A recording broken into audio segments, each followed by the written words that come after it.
Welcome back to the Scarfey Talks Premier League podcast. In this episode, then, we'll be reviewing round 4 of the FA Cup with the Premier League teams that were involved. I've got a fantastic panel of 3 Premier League fans joining me. I've got a Bournemouth fan, a Tottenham fan, and a West Ham fan on. Ollie, I'll come to you firstly. How are you doing? And thank you for your time. Yeah. I'm doing well, thank you. I'm doing well. Yeah, I'm looking forward to getting into it today. Looking forward to it. Should be good. Ollie, thank you very much. Good to have you back on. Mikey, thank you very much. You had a guest pull out last minute, so thank you so much for stepping in. How are you doing as a Tottenham fan? No, I'm good. I'm happy to be first reserve out of the in-betweeners, so I'm happy to be here. And I have been pleasantly watching the FA Cup games with the North London derby tension growing ever deeper as the weekend rolled on. Indeed, absolutely. One that will attract a lot of people. There's a lot of unknown going into the game as well, like with any team when you get a new manager. Mikey, thank you very much. And Louis, West Ham fan for tonight. Always good to have you on as well. Thank you very much. How are you doing?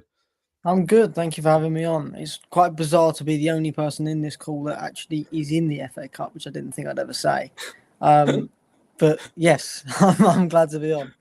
You had to add that. I love it. Yeah, it's very true. It's factually true. Thank you very much, and should be a good one. Anybody that is listening, whether it be directly live on YouTube or afterwards on the podcast platform, get involved. What club do you support? How do you feel right now about your club? Are you still in the FA Cup, as Louis rightly proposed there? Let's get straight into it because a team that definitely is in the FA Cup and will win with convincing style is Chelsea. And Louis, I will start with you. I mean, I think we all agreed beforehand that it wouldn't be the easiest game for Chelsea, but I think we're all fairly confident they'd get the job done. I mean, do you think the performance was as comfortable and the game as comfortable ultimately as the scoreline suggests? I think it was in a way. The first half, obviously, Chelsea didn't get a goal until the 40th minute, and the weather conditions were absolutely awful. They were dire on the night, and that was already going to cause trouble for Chelsea. But I think once they got one, they were always going to go on and get another. They missed a few chances before they got the first one in. Delap had a very, very good chance. I don't really know what he was exactly doing. Had a big mess up there. And that should have been their lead. But Hull also had a few chances. None, amazing. But they did give it a good go. And I thought that a lot of these lower tier teams, compared to the Premier League, often try to maybe get the game to extra time, maybe nick a goal and see what they can get out of it. And I felt that Hull were trying to do that. But again, Neto ended up being a hero and Chelsea had too much squad willpower to push through. We did. Thank you, Lou, very, very much. Mikey, if I come to you, I want to talk about a Delap moment. I was going to mention it, and Louis brought it up there. I mean, what's he doing? I mean, there's a joke about it after, etc. But you might not be fortunate enough that happens again because sometimes in games you have to take chances. But just what I thought was really poor. Oh, we lost Mikey at the time of question. Always the way. So I'll find that question to you, Ollie, about Delap. I mean, he's got to do so much better, isn't he? Yeah, he's an interesting player because obviously he did well for Ipswich last season, but this season he hasn't really been on point.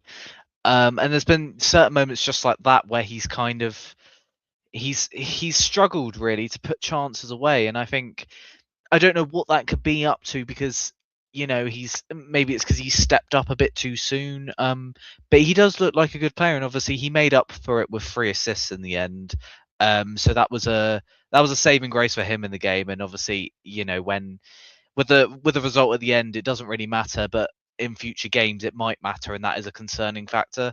But I do think that when you see it, you're a bit like, well, you should really be putting chances like that away.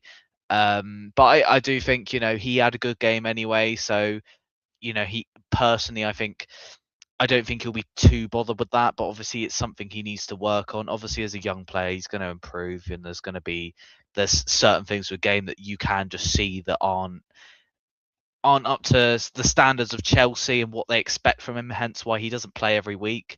But it's just something he'll have to learn from, I think, as a young player.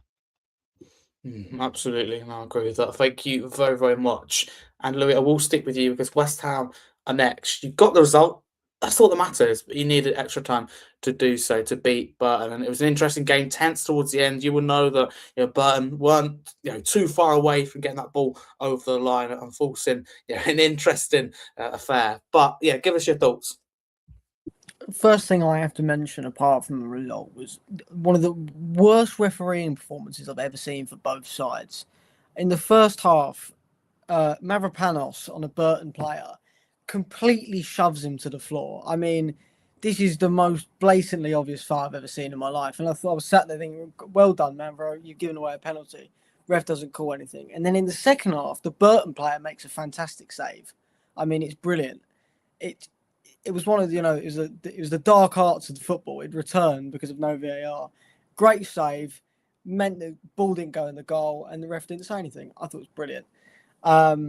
And then when Kilman kicked the player on the floor as well, I mean, he just kicked the Burton player back outright on his back. I mean, in the Prem, we would have had 3 reds that game, but not to mention Freddie Potts as well. It's never a red card. If you watch it back, it's never a red card. He doesn't touch him with his studs. And the worst bit about it all is the referee pulls out a yellow card initially.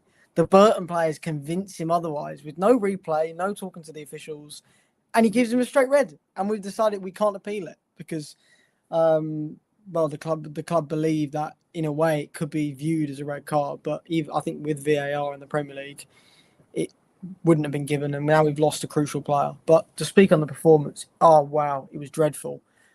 We are nothing without our first team players. We need players like Somerville, Bowen, Tati Castellanos, so many more other names. It's painful to watch this second side we have full with youth and players that aren't really up to speed or up to quality. And again, I think we got very, very lucky. But again, like I said to you, the result, and you'll know that, is all that matters. You got it done, however pretty or ugly it may be. Louis, thank you very much for your thoughts on the West Ham win.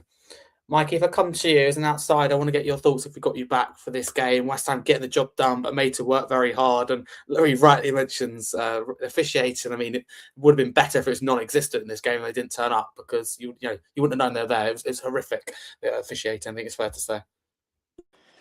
Yeah, and I think it speaks to a wider problem with refereeing in the country in total. I don't know if this point was made. I've had very bad connection issues, and then I had a power outage, and my 5G is barely holding. So I'm going to try and stay as long as I can. I'm so sorry for this, but yeah, obviously Somerville's hitting form at the right time, getting them through to the 5th round, which is no mean feat. Which is good for West Ham, but the officiating, again, it speaks to a problem. I don't know what it is, but referees are always, they're always like they're debated for good reason. Sometimes they have stellar performances, sometimes they have not so good performances, and in this case, I'm led to believe it wasn't such a good one for either team, and as a result, the quality of refereeing keeps coming up. It keeps being referred back to. It keeps being brought up, and I can't imagine a situation where it can keep going like this without the PGMOL and UEFA more broadly doing a serious investigation into the refereeing standards, not just in the Premier League or in the FA Cup, but across Europe as well. Okay, thank you very much. A lot of people agree with that. Appreciate it. Ollie, if I come to you, Burnley and Mansfield, then if we move on with Mansfield Town winning 2-1, of course, that is the first major upset that we got of round 4, and probably one of the biggest, if not the biggest, surprise and most eyes drawn to this game, let's just say. So give us your thoughts on it. Burnley, it just puts pressure back on Scott Parker and their side after a really good result in the Premier League, that win where they come back superbly against Palace. So what are your thoughts on this game?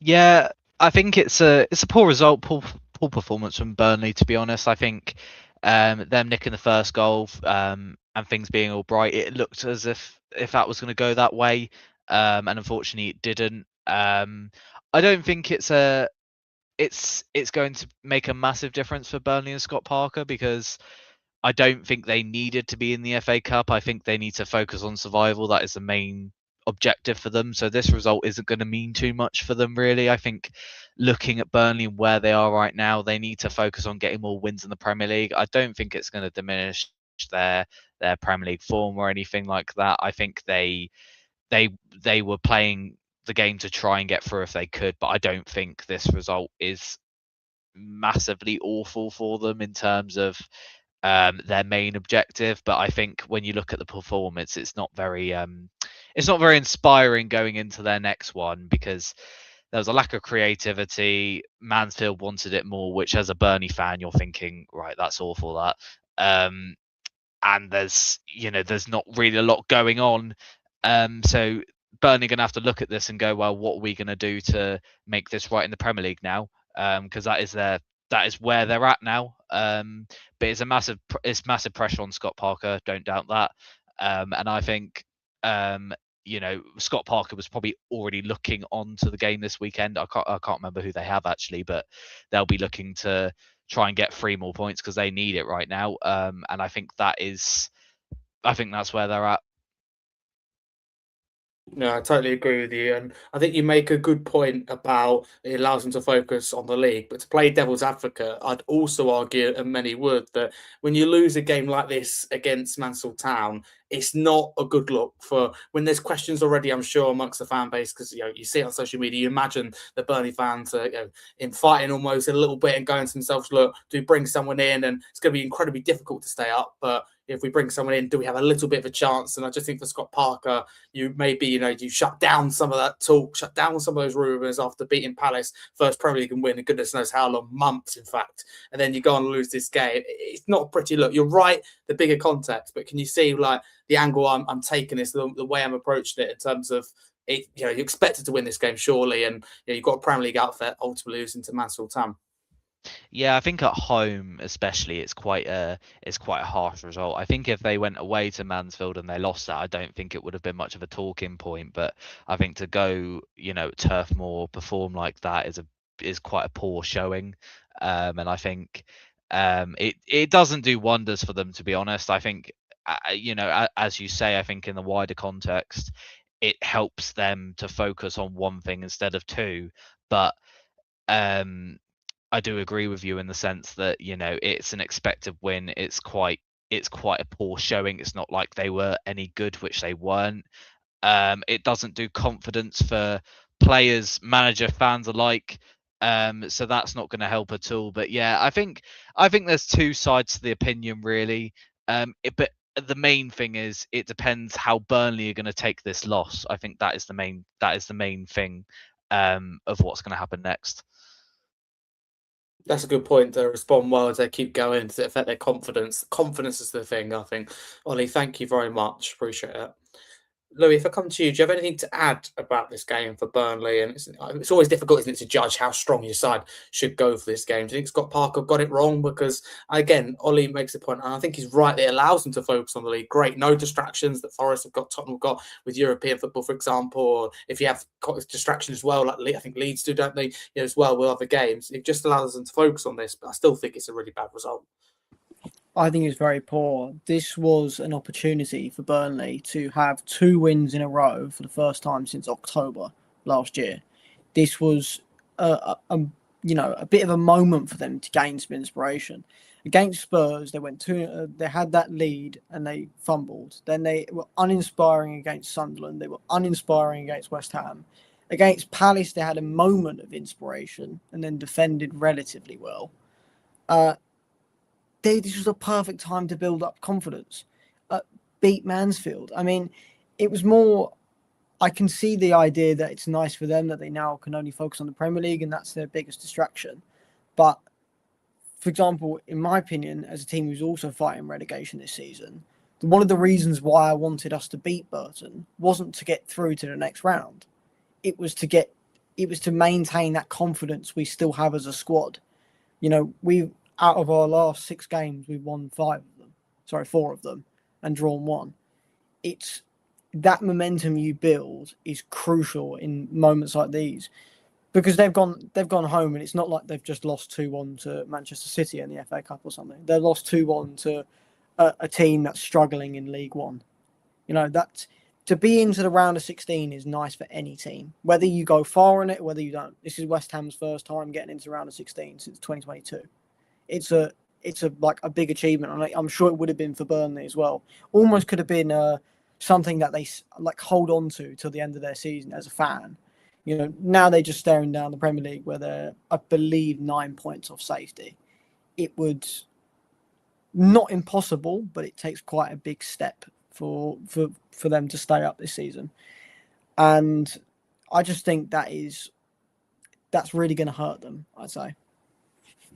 I agree with you. Again, it all comes back to, I think, confidence and momentum also in football. Thank you very, very much. If we move on then to the next game, Man City 2, Salford 0. Mikey, I'm going to come to you. And City, don't get me wrong, rest several key players, but still, in that lineup, Marmoush, Reinders, Cherky, Foden, Rico Lewis, Stones, Gonzalez, Nori. These are big players. A lot of them first-team players for Man City. Of course, it also shows the depth they have.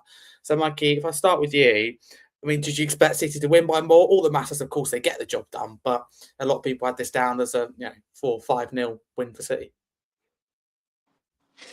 It isn't exactly without precedent, given the fact that they won against Salford 8-0 in the fixture maybe this time last year. So I don't think there was too much expectation in the way of Salford putting up a fight. The idea was that obviously, given City's domestic cup results, I think they beat it. Was it like 10-1 or something as well? I can't remember if it was the Carabao or the FA Cup, but they battered a lower league team as well. And you're not wrong. They did start their front six is entirely made up of starters. You only had, I think, one non-starter in the entire team, and he even got substituted off. So it's not like it's obviously ultimately Martin Gahey coming on and scoring to kind of seal it. But I feel a little sorry for Alfie Dorrington, Spurs boy, scoring the own goal. But yeah, like I said, the 8-0 last season wasn't it's not totally without precedent, as I said, and for them to have played that many stars, it shows that Pep is taking it seriously. They don't want any hiccups. They don't want to lose any competitions in what is looking maybe like it's Pep's last season at Manchester City. I say that tentatively, but yeah, it was an assured performance from City. You're always expecting that in a cup competition, especially when Pep Guardiola is managing your team, and ultimately they came out on top. It's a very apologies for there not being a whole lot of analysis. It was a very straightforward game for Man City against their kind of northwestern rivals, and it led to the outcome that 99% of people were probably predicting. Definitely that. Thank you very much, Louis. If I come on to you, well, give me your thoughts, in particular how Salford set up in this game, and because let's look at it right factually, they were only 1-0 behind until the 81st minute. So by logic, however you're playing, you stay in the game at that point. I think Salford deserve credit for that. 6-minute context, own goal for Alfie Dorrington, and Mark Gay at 81st minute goal kind of sealed it 2-0 for City. But do you think Salford deserve credit for staying in the game? I think they do, and I think one thing the people at Salford would have remembered is that this season City have been prone to their hiccups.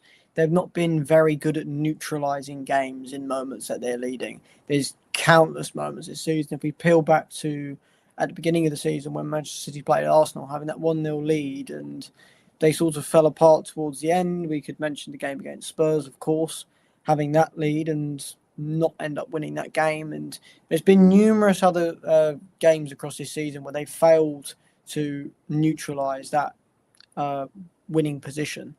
And I'm sure Salford would have thought, you know what, if we keep ourselves in the game, anything can happen later on. Against, was it Exeter that they played in the last round? And, they got their late goal in that last thing. It was a brilliant finish from what I remember. But point being is teams can sometimes nick a goal late. And I think Salford would have probably maybe tried to hope that, neutralise the game as much as they can, then get one at maybe towards the end and take its extra time and see whatever happens, because anything can happen in the FA Cup. It's the magic of it, as they always say. And I think they do deserve their credit for the scoreline only being 2-0, and they take it and move on. Exactly that, 100%. Thank you so much for that. Ollie, if I come to you, Aston Villa 1, Newcastle 3, the perfect start for Villa, and it all went pear-shaped. Talk me through it. Yeah, it looked very good for Villa at the start. I thought that they looked good. They were well organised. They had everything worked out, and then it all went wrong. Obviously the red card did not help them. Newcastle suddenly got into the into the flow of things, and then they put 3 away. It was quite a simple game in terms of after the red card. It looked easy for Newcastle. I don't think Villa could do much with the red card. They looked significantly disadvantaged with the red card. I don't think they were expecting it. Caught them off guard tactically. And Newcastle dealt well with it. Obviously, knowing Eddie Howe, I know he's very, very good at playing against 10 men. He knows exactly how to set up against a numerical disadvantage, and he did it perfectly, to be honest. He looked like all the forwards looked like they were just ready to pounce into a goal. I think, to be honest, they could have got more. They should have got more, if anything, to be honest. A good goal for Voltavada at the end, after obviously a lot of things been said about him recently, so I bet he's quite chuffed to get a goal at Villa Park. Tonali was brilliant. I thought 2 brilliant goals there. It looked really impressive as well. That's good for him. I saw his interview at the end. He looked chuffed. Trippier put in a few good words, to be fair, as well. And I thought that Newcastle, I think that'll be good for Newcastle's confidence, because obviously there's been a lot said about Newcastle recently, particularly Eddie Howe as well. Obviously Trippier's had to come out recently and back Eddie Howe, and Eddie Howe's obviously had to own up to a lot of things that have been going on recently. There's been a lot of talk about Newcastle, but I think that was good for them and the manager, and shows there's a lot of faith going on. There's a lot of will to redeem, and I think that's massive for Newcastle. I don't think there's much bad you can say about Villa, because it's just unlucky that they managed to obviously have a man short. That's that's part of the game. That after that happens, there's not a lot they can do. But willingly good for Newcastle, and I bet they'll take that. And they'll move on to the next round with good intent. Definitely job done for Newcastle. But Louis, handed a little bit on the plate by Mark Bissot for getting sent off. What is he thinking here? Goodness me. I have no idea. I mean, it's almost an irrelevant question. It's got no answer, because it was a moment that I couldn't even think about. If we take it out of context and we just try to maybe picture what he was thinking, in the case he does get the ball, where do we go from there? Because it wouldn't have gone well anyway. He was miles better just staying on his goal line, because if you actually watch the Newcastle attack, there's a chance the Villa players can get back and mark the other player making the run, meaning that all that he's got left to do as a goalkeeper is stop a shot, which is his job. I think it's insanity what's just happened there, and it's cost Villa. I mean, maybe there might be a benefit if you were a Villa fan. I'd maybe try to take the benefits in the fact that you are out of the competition, which is annoying, of course. But in the next round, you would have had to play Manchester City. Now you've seen the draw, and now it gives them the opportunity to focus on their competitions that they're in and focus on the Premier League. And they are already navigating injuries. I think if you had told a Villa fan before the game that they were going to be knocked out, they'd be disappointed. But I think given the situation of everything revolving around at the moment, you'd probably be able to pick out positives. But again, it probably still definitely hurts at heart. Definitely. I mean, I think one thing coming out is, well, for Bissot's case, one thing is coming out, and then to most goalkeepers got, okay, I got this wrong, and so you go around them, and don't get wrong, it probably goes in either way. But it's just the fact that he still tries to then Robbie tackle him after realising that he's wrong to come out. I mean, catastrophic moment for Aston Villa.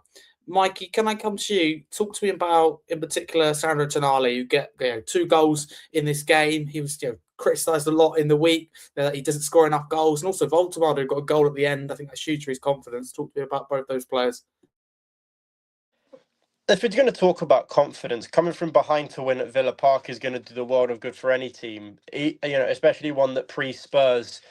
For Newcastle were kind of in a bit of a rut of form, especially I think I can't remember how many games it was without a win, but it was 5, or was it? I can't remember how much it was, but they were quite a lot. They had a losing or a non-winning streak at least, and for them to have now won back-to-back games against big named opponents in Tottenham Hotspur, and then also good quality opposition in I say big in name only at the moment, and then obviously come a win away against Villa Park. It's going to do a lot of players the world of confidence. I've always known Tonali as an absolute is an absolute magician. I love watching him play. He's an amazing footballer. He's tenacious and he's always kind of in the right place at the right time for whatever Newcastle need him to do.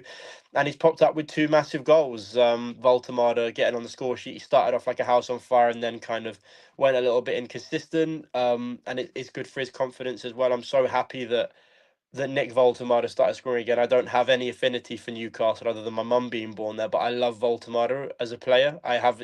He's just one of those players that I like for for no reason, that you just think, oh, he's top class. I think he's going to be an amazing player in the future for Newcastle as well. And I'm so happy that he scored. But yeah, Tonali's two goals were taken well, and you've got to be in the place to finish them. And boy, did he do that. So two goals for him, and it's looking like Newcastle may have finally got their swagger back as they kind of try and push towards push up the Premier League table again, as well as continue on in the FA Cup and Champions League. As well as the brilliance of those two, another thing that needs to be mentioned is the officiating in this game. Chris Kavanagh has probably single-handedly had one of the worst refereeing performances we've seen in the last however long. It is unbelievable. I mean, the first incident, obviously the red card is spot on. No one's talking about that. It's more so, for example, the handball, which Newcastle did end up scoring from in the end, but it's a penalty. It's inside the box, and he had a clear view of it as well.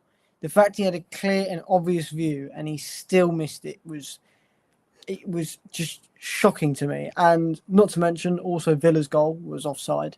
That's not necessarily the referee's fault; it's the liner's fault. But the truth is, it's the officiating of the game. It was appalling in this, and it goes to show what VAR has done to the game in sense of whether it's improved it or not. The one thing it has done that I think everyone could collectively agree is it's meant that referees don't need to be on spot on as they normally are. And it goes to show the way the officiating standard has now fallen. You see the way referees used to speak about games, ex-referees that have now retired, and you look compare them to the modern day, they are utterly and completely useless. And it was such a bad performance that Chris Kavanagh is now not on any Premier League games this week in terms of refereeing because the FA decided to take him off because it was genuinely that appalling. I mean, I understand if a referee makes a mistake on the halfway line, he gives a foul the other way, or maybe makes an opinion. Always fans will blame the referee in one way or another. But to make these serious errors, ones of major fault that can seriously impact a game, is big trouble. And if it consistently happens in these moments, such as the Cup or even in the Premier League, people don't really realise how much it can actually cost the team. Sorry, can I jump in on refereeing as well, really quick? Please. It's not even just about in-game decisions that affect the state of play. It's the whole facet, the VAR systems that are supposed to be in place. The only facet of technological refereeing that seems to work is goal line technology, and even that failed us a few years ago during lockdown when someone forgot to flip on the off switch. And I think back to, I know this is an FA Cup thing, so I'm gonna stifle this point very, very briefly. But the protocol yesterday for the referee giving a yellow card to Vinny and then not, etc. That whole situation, it just shows that, as I mentioned earlier, it's not just in the Premier League. It's all across kind of top major competitions, and Spain, Italy, even in the Nations League with the horrible Sweden calls a couple of years back when Isak was offside, and the awful handball against Celtic in the Europa League last year for Iheanacho, for example. Stuff like that. It's it's a whole refereeing wide problem. And if the situation in Turkey with 50% of referees being kind of betting on their own games didn't show a significant flaw in refereeing problems in again a major footballing country, then what needs to happen for there to be a serious inquisition into refereeing across the board, not just in domestic or international competitions? I don't know if you guys agree with that, but it shows that there's a massive inquest needed. Sorry to divert the point a little bit, but I just had to say that. No. I, if you don't mind chipping in, I agree with that. The only thing I would say is I'd be interested to know what you think the referee done wrong yesterday in the Real Madrid and Benfica game. Of course, we know the situation. Well, we know some of the situation that's happened, of course, which is awful. But I'd like to know what the referee could have done different in that situation that you don't agree with, if you don't mind. No, yeah, of course, I'm happy to explain myself. I won't say anything without having sound basis to back it. I think this is my subjective call. Obviously, refereeing is supposed to be objective, but it never is. Human bias is inescapable, and so it's always going to have some level of subjectivity. So again, this is my opinion. I think obviously the incident happens after Vinny has antagonized. But I don't know. I think he was booked maybe for excessive celebration or time wasting, one or the other. But I don't know the I think it's official more reason given. taunting. I think it's more because he done 3 different celebrations to taunt the fans. Of course, that doesn't warrant what happened after. Whatever happened after is nowhere. You can't excuse it, right? Let's be No, I know, crystal clear but about that. But he was taunting the fans, and that happens he a lot was now in taunting the football. fans. It's also Mark Clattenburg's reaction on the Amazon Prime broadcast that I was watching, where he says he hasn't made the referee's job easy about that stuff, and it it's rhetoric like that that kind of lends itself to the view of if he doesn't want to be abused, he shouldn't do X, Y, and Z. And I love shit house. Excuse my language. I love shit housery. It's a massive part of football, and I love it. No matter who the club is, whether it West Ham, Arsenal, Chelsea, clubs I don't like, whatever. I'm happy if I see it. I'm a big fan of it. And again, it's just my opinion, but I think the referee decision and the reactions are what I disagree with in terms of the. Maybe I haven't given a precise answer. I don't think he should have given Vinny Jr. a yellow card for that, for the celebrating. But I guess that's with hindsight, knowing what happened next. If the racial abuse hadn't then happened, would I still agree with the yellow card? I guess it depends on. So I'm happy to admit my own indecision here, but I think that's what I would say in terms of the whole situation. But again, this is an FA Cup show, not to get dragged into a whole other conversation, because I could talk for hours about the situation yesterday, but I won't go into that. Absolutely, you're right in saying that. And I will just add on that nothing's been confirmed yet, and the line from Real Madrid is very different from the line of Benfica at the moment. And it's interesting as well the level of detail that, in particular, Benfica are going into on social media. So I think that's still to be resolved. For now, we progress. Liverpool and Brighton, and 3-0 Liverpool win. I mean, 2 fingers up to myself for suggesting that Brighton could get done. But Louis, get through. I mean, but Louis, I'll come to you firstly. So for Brighton, I want to focus on them firstly. I felt that they started the second half personally very good. Look, 1-0 down, don't get me wrong, before they had to get their act in gear. I felt they started strong, but then, boom, Liverpool clinical punished. And that just killed the game. For me, they just completely killed the game. Liverpool getting the second goal, Brighton just fell off a cliff. But I want to get your thoughts across the whole 90. I think the problem we've got here is questions need to start being asked. The truth is Brighton are a team that are aspiring towards European football once again, and they're a team that have spent a lot of money to get there.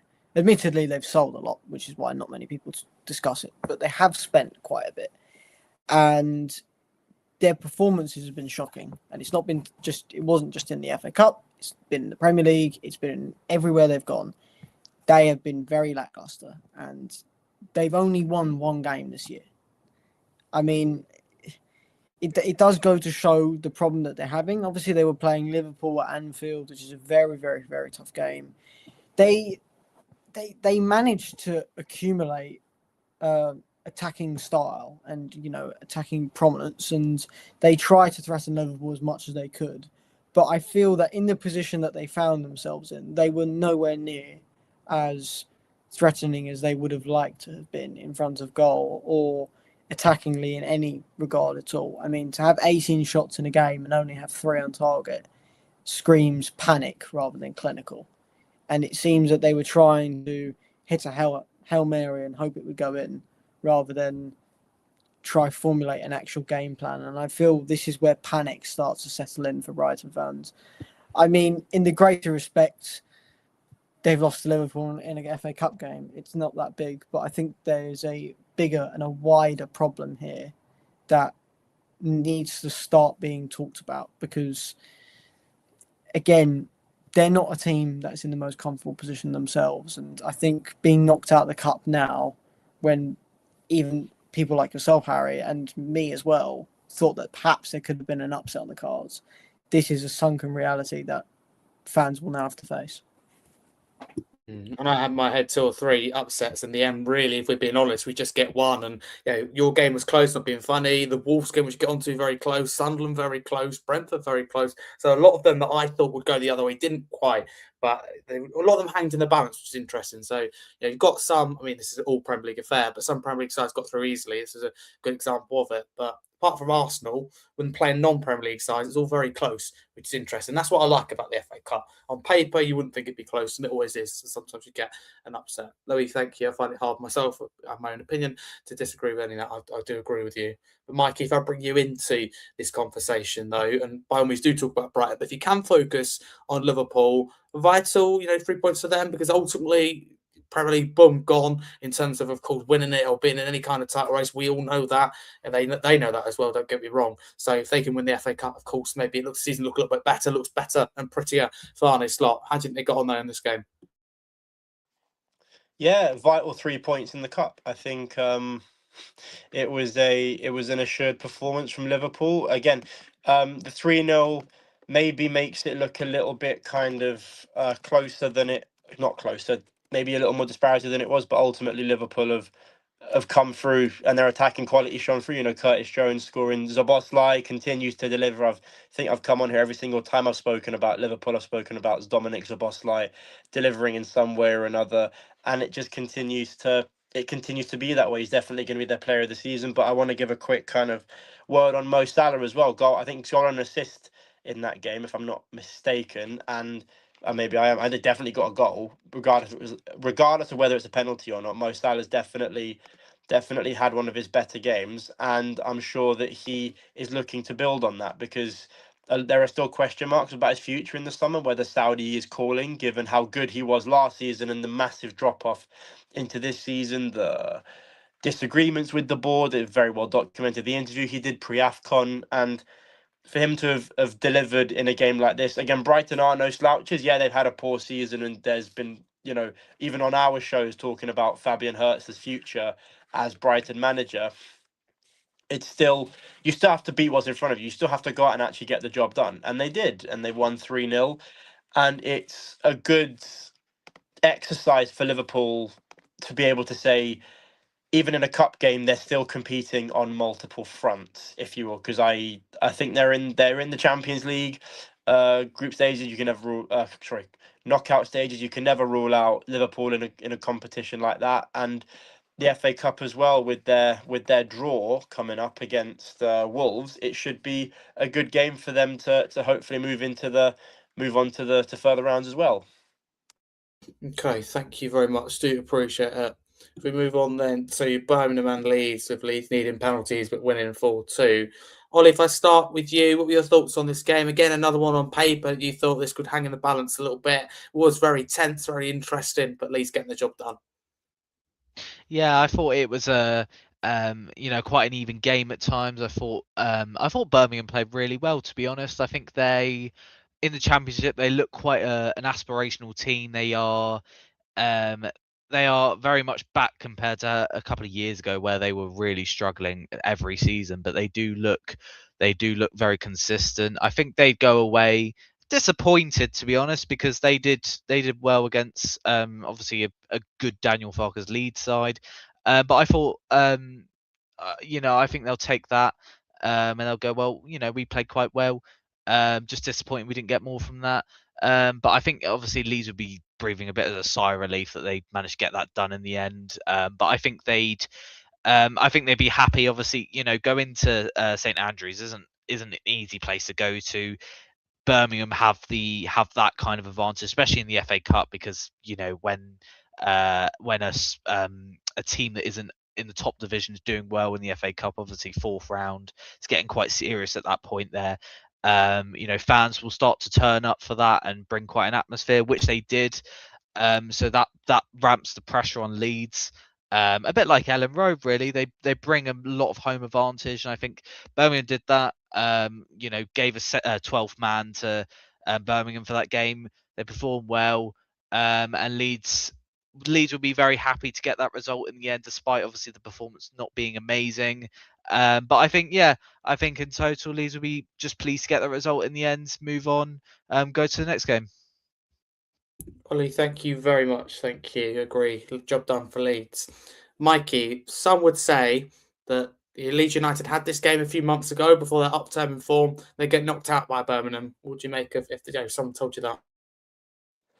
I perhaps would have actually lent on the side of believing that. Leeds had an awful run of form. Again, teams kind of 14th, 15th and below in the table have had awful runs of form this season, everyone in that bracket. And Leeds were no exception to that, obviously. And then they kind of started to slowly click together. You had the win over Chelsea, the draw against Liverpool. That it was Liverpool they drew against, right? Yeah, I think they drew against Liverpool. That allowed their uptick in form to continue, and as a result of that, they were very much able to push on. And this game, again, maybe slightly, if you're looking at the caliber of opposition, you'd rather face Birmingham City at home than, let's say, as Brighton found out, Liverpool away or Man City away and stuff. No disrespect to Birmingham, obviously, they've been a very good team as of late. And it looked like they had it done in regulation time. Obviously, the last minute kind of equaliser, pushing it all the way to penalties. But I think once you get to penalties, you still heavily favour the Premier League side, and obviously the two missed penalties from Birmingham didn't help, and Leeds got through. I think it could have gone either way, given it going to penalties. Obviously, ultimately penalties is a roulette system; it's a lottery rather, and Leeds were good enough on the day to make it through. If you look at the quality of their penalty takers, you've got Joel Perreault, Dominic Calvert-Lewin, Brendan Aronson, and Sean Longstaff, whereas you have penalty takers for Birmingham is Jay Stansfield, Marvin Dukes, Tommy Doyle, and Patrick Roberts, who are all kind of championship level players, you might say, for now anyway, in Stanfield's case. And it was to be expected that Leeds were going to go through despite their shaky season, and ultimately I don't think there's been much in the way of a surprise with obviously again Lucas Mecha once again getting on the score sheet. Indeed, once again, full credit to him. We're glad you mentioned that. Louis, if I come to you next game, then Grimsby and Wolves. Boy, Wolves made to work hard, especially at the end. I just felt like a Grimsby goal was coming. Couldn't quite literally get it nearly, but not quite over the line. Very close on a couple of occasions. What did you make of this one? Again, it feels key for Wolves with confidence, not in terms of, again, state the obvious, not about staying in the Premier League, but again, I just think for confidence, retain the dressing room. And I think right now there's more confidence there's ever been. Could be wrong, but of any stage of the season in the Wolves dressing room, I think a result like this, where they grind it out, I think will mean a lot. Yeah, I think you are right here, and I would agree with the fact that it gives them that aspect of confidence. Obviously, not to stay up this season, as we've already mentioned, but I think it also gives something for the fans to hold on to. They now can see their team going to the next round of the FA Cup in the last 16, and that's an achievement. It's still something to clinch onto. Obviously they've got Liverpool next in the round of 16, but they're at home. You never know. An upset might be on the cards. But the point being is it gives something for the fans to look forward to. If you ask any Wolves fan, I don't think they'll truly sit there and actually believe they can stay up this season. But an FA Cup gives something to hold on to. And I think that's what Burnley fans would have wanted, which is what I was alluding to earlier on. But to speak upon the game, it summarises how Wolves have been this season, doesn't it? They've not been a very good side. They don't have the calibre of players. They don't have that quality. And they're struggling. They're struggling on confidence. The fan base is struggling. And what they would love is a clean slate, somewhere to start fresh again, bring in some more players as they already did in January, bring in some new players, clear out some old ones, and start fresh in the Championship. And I don't think that's necessarily bad for Wolves. I think they could very easily come back up. But this game was almost an epitome of their season in the fact they don't have that quality, and they could only beat Grimsby 1-0 with a relatively strong side of this of Wolves. This practically is their first team, not exactly, but almost the same amount of players. But they'll take the positives. A win's a win. I can't exactly sit here and proudly criticise a Premier League team only winning 1-0, considering my club also did the same. But it's the same thing as we didn't look good on the day, and it's how that summarises us of how poor our squad depth is, and this summarises how poor Wolves are. But again, it's not all doom and gloom. They didn't lose like such as Burnley. They got the victory and now they move on. Please forgive me, but Wolves didn't need extra time. That's what I will say. Oh, But they in all did not. seriousness, you make a very They good did not. point. You make a good point, though. You know, Wolves and West Ham, for example, the depth isn't there, is it, compared to like a Liverpool who go and thump Brighton and could make loads of changes and get away with that. But in this game, the stats were horrific. By the way, let me just add, this is something that when I was doing a tiny bit of research stood out to me. And I remember watching the game thinking, Wolves don't have many shots at goal. They only had 4 shots and 1 on target, and they only had 51% of the ball. Grimsby only had 2 shots, 0 on target. It's just absolutely like, really? And the passes are really low, both below 100. So I'd like to be thinking, where's the ball gone? You know, who's keeping up the ball for that long? So the stats are absolutely horrific. And it was, I remember thinking, this is not, the most prettiest. So not good at all. But Mikey, what did you make of the Grimsby Town effort? Do you think, scoreline is kind or harsh on Grimsby, or probably a true reflection of the game? To be honest, I think Wolves may have finally found their level. Fourth tier Grimsby. No, no offense to Wolves fans, Spurs aren't doing much better, and they got a draw with us. So I'm not in a position to speak either, really. But no, to be totally transparent, this game wasn't one of the highlights of the weekend. I think we can all say that. I was looking at the match stats as well, with there being 2 combined shots on target. It doesn't make for great reading or watching. Obviously, a Grimsby versus Wolves game in the middle of February up in the northeast of England doesn't sound like particularly appetising for anyone. But then I guess Wolverhampton is near Birmingham, so, bad environments on both ends. And to be honest about the game itself, Wolves just look down and out. I know they've won against Grimsby, and credit to Grimsby, because Grimsby did beat, obviously very well documented, they beat Manchester United earlier in the season. But to win 1-0 in that state of affairs, I mean, we say it every week, it's getting a little bit boring now. Just put them out of their misery. I feel so sorry for Wolves fans to have to watch that, to have to endure the season that they're having. And that's me speaking as a Tottenham fan, so yeah, it was. Do you mind asking the question again just quickly? I feel like I've strayed a little off topic there. That's all right. I'm trying to think of what I originally said. No, I was just going to say the scoreline, like a true reflection of the game, do you think? Yeah, I mean, 1-0 away from home. I mean, can't complain. Through to the next round of the FA Cup. But, as I said, they've got to play Liverpool now, which, if Wolves go through and win that, fair play to them. They'll be through to the quarterfinals in that stage. But it's still, it's not not realistic. What's the word? It's not a predictable thing to happen. And Wolves just look devoid of ideas. I was looking at their lineup that you mentioned, and there was quite a few starters in there, but the squad screams championship quality. Adam Armstrong is a very good championship player. Is he built for the Premier League? Hasn't really shown it, and patches certainly, but not consistently. A couple of their players would stay in the league. I'm sure. Again, this goal scorer Bueno would stay in the Premier League, and a couple others as well. But it's just, I don't see any, and especially compared to their recent squads involving people like Ruben Neves and obviously the late Diogo Jota, it's night and day. And I feel sorry for their fans to have to keep paying to watch that, to make that trip from Wolverhampton to Grimsby, which I wouldn't wish on my worst enemy. So yeah, it's not pretty for them.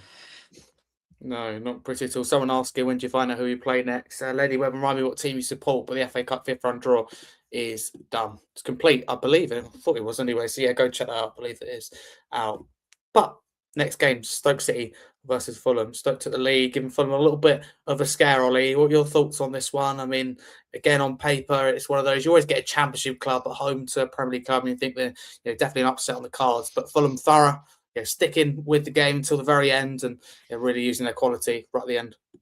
Yeah, I think I was going to say this earlier, actually. I think a lot of form and quality differences goes out the window in the FA Cup. I think there's a lot of championship teams that show up against Premier League teams in the FA Cup. Obviously, we saw it with Sunderland as well in that game we'll get on to.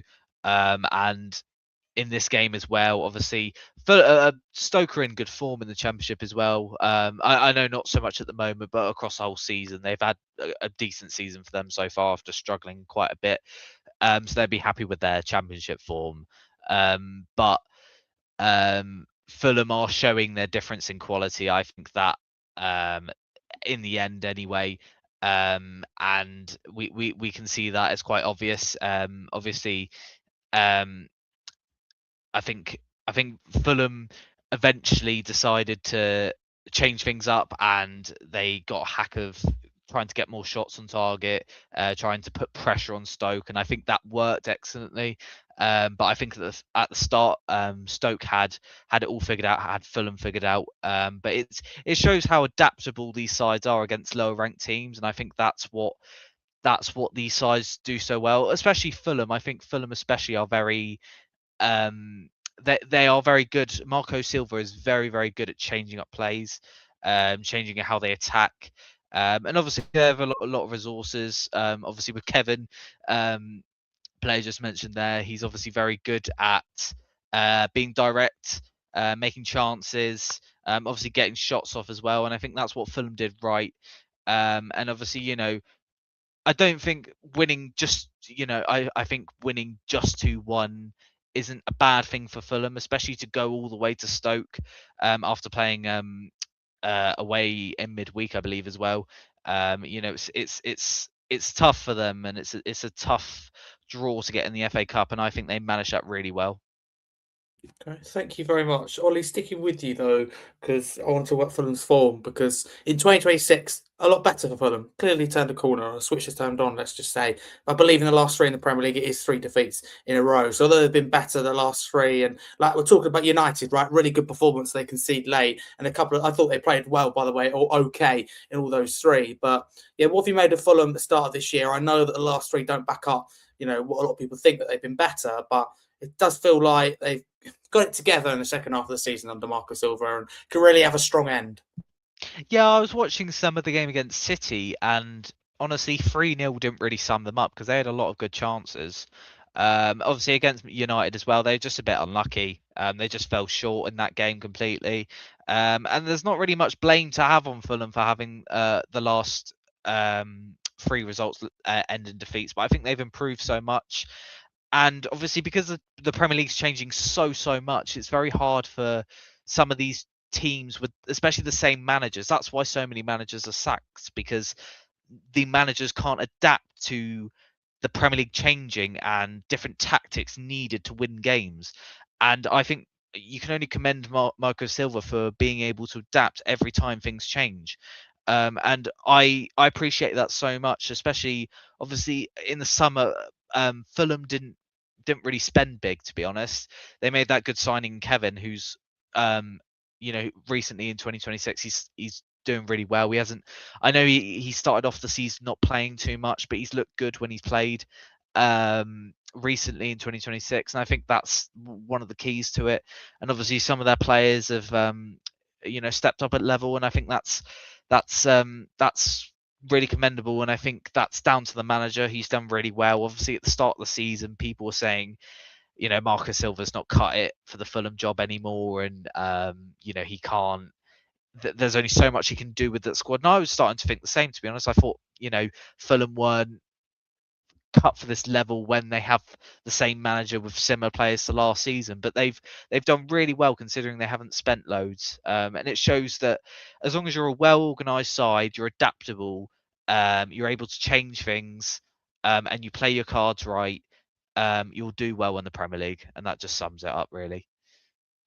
Perfect explanation. Yeah, really, really good. Thank you, Ollie, very, very much.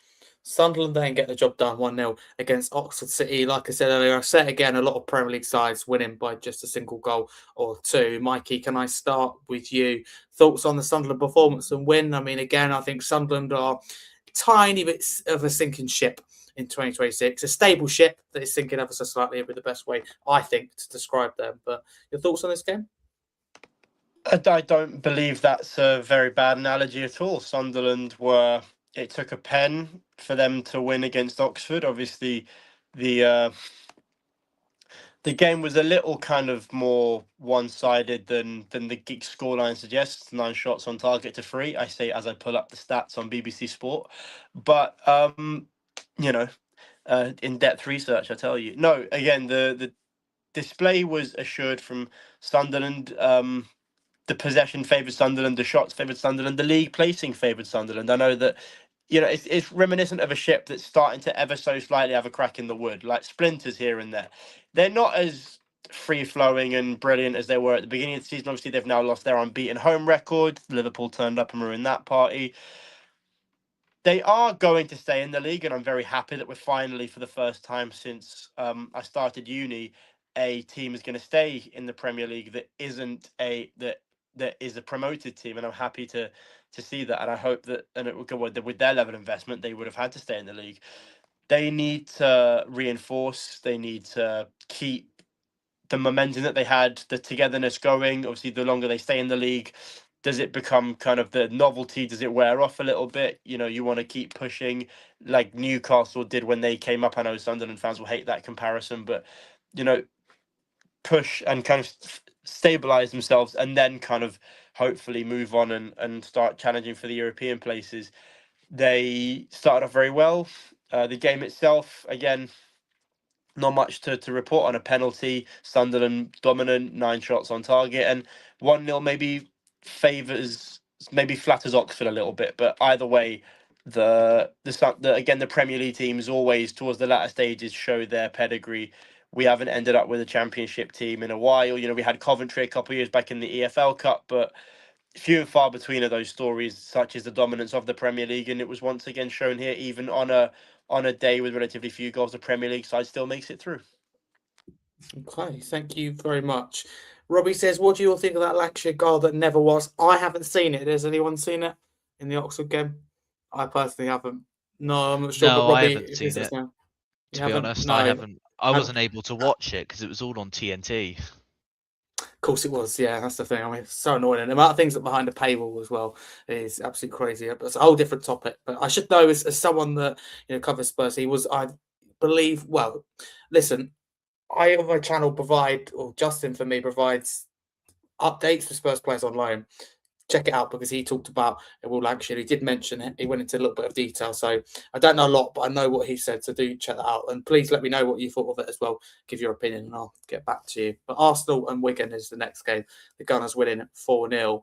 Ollie, it felt like, without disrespecting Wigan at all, right, that Arsenal were always going to get the job done. It's just a case of what side they put out, how many tools are they going to rest, and what they're going to go with was a question. What did you make of the Arsenal performance and managed to keep a clean sheet as well? Yeah, I thought in the first 20 minutes they were 4-0 up actually already, or 3-0. And it looked like they were going to run away with it completely. Obviously, for the rest of the game, I thought Wigan did fairly well to kind of brush them aside and stop a complete embarrassment. Obviously, I think it was quite obvious that Arsenal were always going to win this. The side that they are, I think, to start off bluntly, they are too good. And even for Premier League teams down the bottom and some in mid-table, they are way too good. They are a different level. Same with Man City. And I think it shows a massive gap between some of the lower sides and the top of the Premier League. But I think I'm watching the first 20 minutes and I'm thinking it's all going wrong. I felt quite bad for the keeper actually because it was more on the defending, if anything. The defending was quite comical even for a League One standard. I like dibble dabbling in a lot of EFL games, to be honest. So I'm watching this thinking, if you're going to defend like that even in League One, you're conceding 4 there as well, to be honest. Against a good League One striker, he's going to put them away any day of the week because some of the defending was awful, and I felt awful for the keeper because it looked bad on him, and the positioning was all over the place, I thought. So on a Wigan point of view, you've got to be really disappointed, despite obviously playing Arsenal. They're going to pounce on things quicker, but looking at it just wasn't good enough.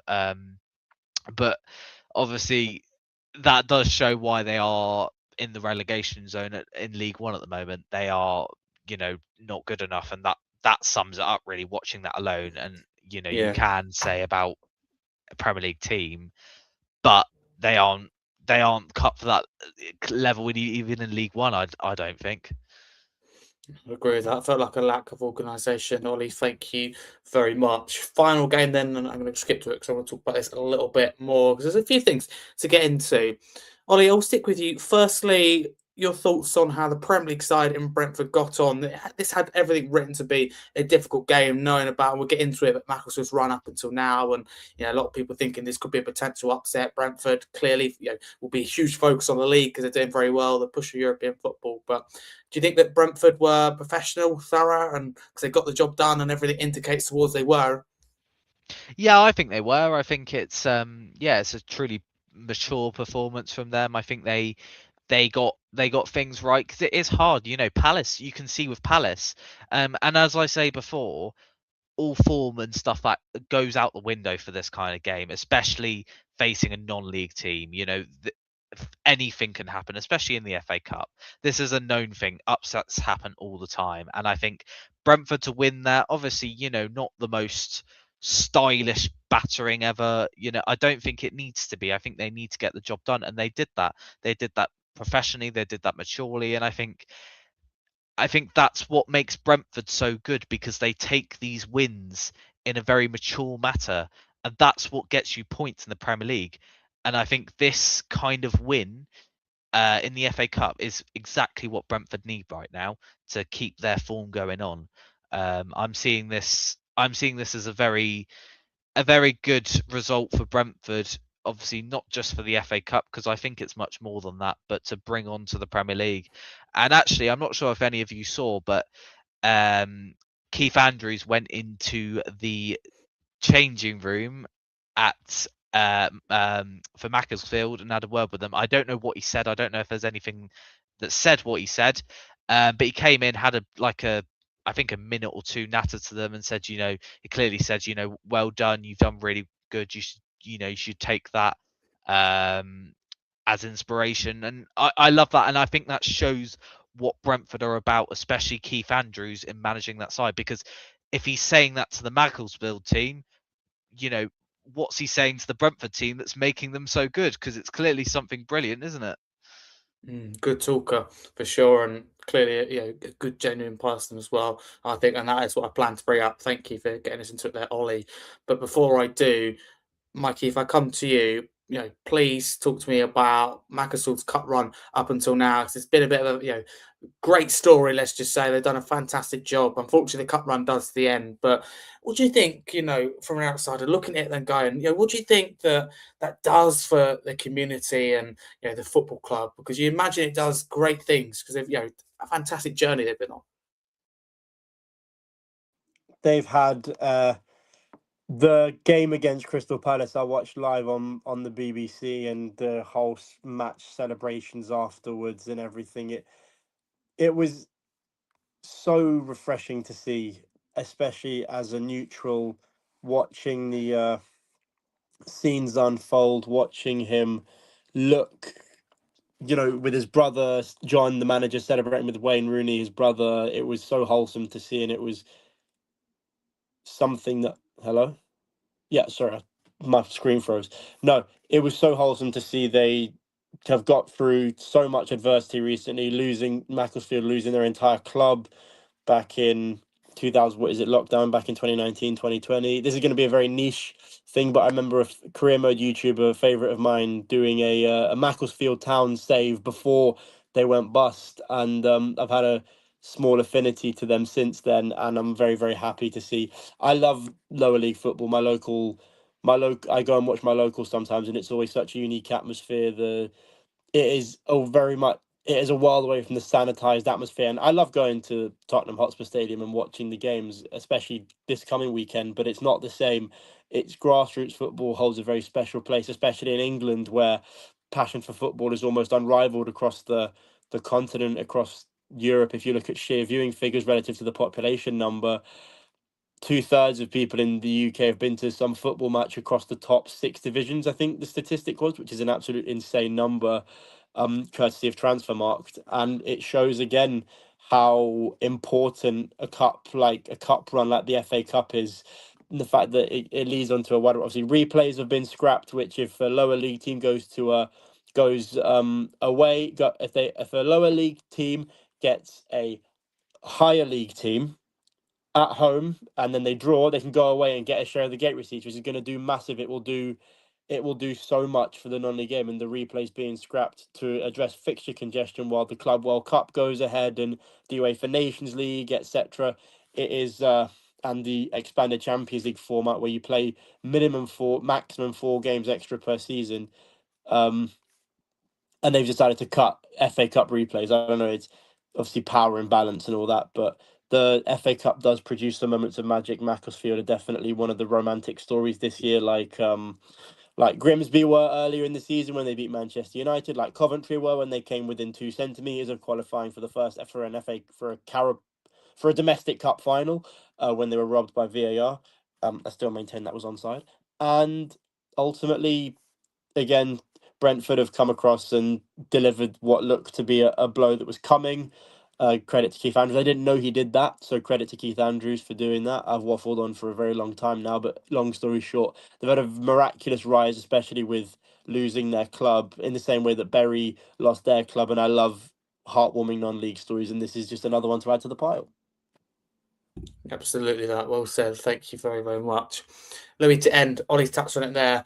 Of course, you don't know what's said, but I just look at that and go, Keith Andrews, classy guy, and that is a moment of class. How it looks, and you could just see, couldn't you, the amount of people, the players, the staff, all engaged as soon as they walk through. So for them, I think that's really good to be able to take, to listen and not think, oh, like we kind of know best. And for Keith Andrews, it seems like a really good thing to do. So give us your thoughts on that. Classy gesture.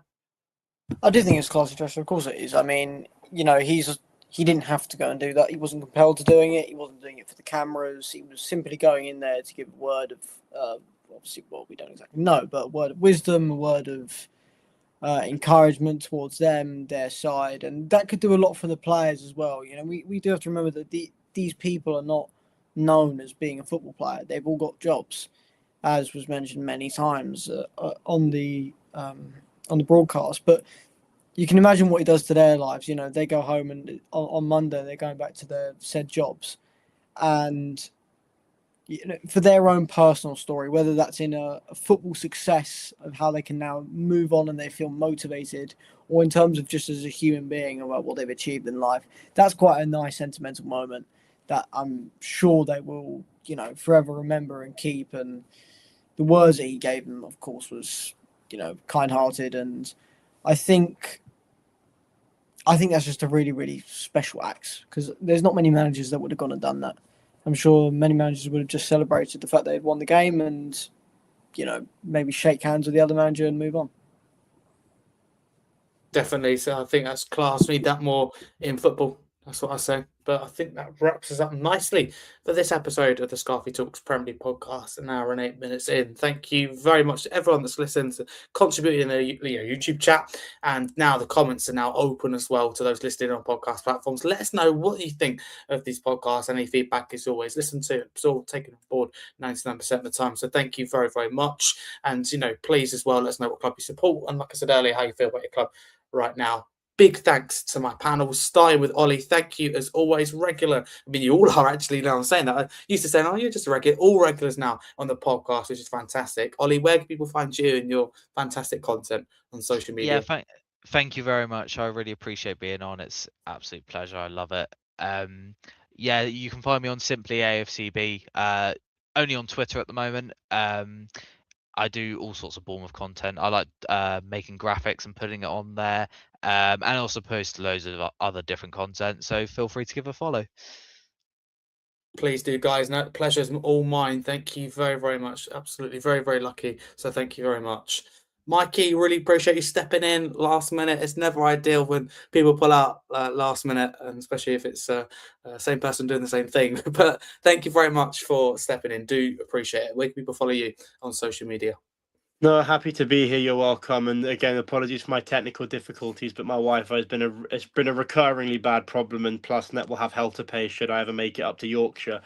In terms of where you can find me, so I've started posting on my blog. I made an entire blog post within an hour of the Vinicius Jr. incident yesterday, which is available in my Instagram bio. My @ is at Mikey and that's my first and last name. Or if you've been watching on YouTube or will watch on YouTube, you can see it under my name. I go by that @ on Twitter and Insta, and also under my blog as well. So go check me out. And if you want to have a look at my LinkedIn page, it's a work in progress, but I'm there as well.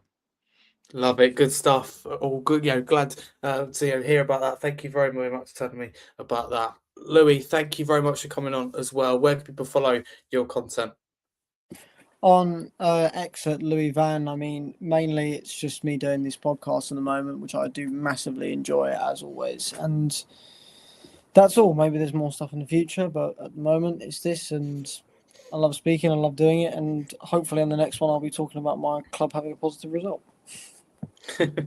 Well, we love having you. I mean, as a Spurs fan, I pushed back on that last bit, but you're bringing a bit of luck at the moment. So I'm thinking, yeah, that might be down to you. The curse has been reversed. So thank you. Not for Cam. Spurs fan is the only one that still continues to bring that bad luck. But that's not the reason he's not on tonight. I do promise you that. But thank you very much all for listening to this episode. Come back tomorrow for the next episode because we'll be previewing this weekend's game. Had a break from Pro League action for FA Cup. A lot of competitions going on.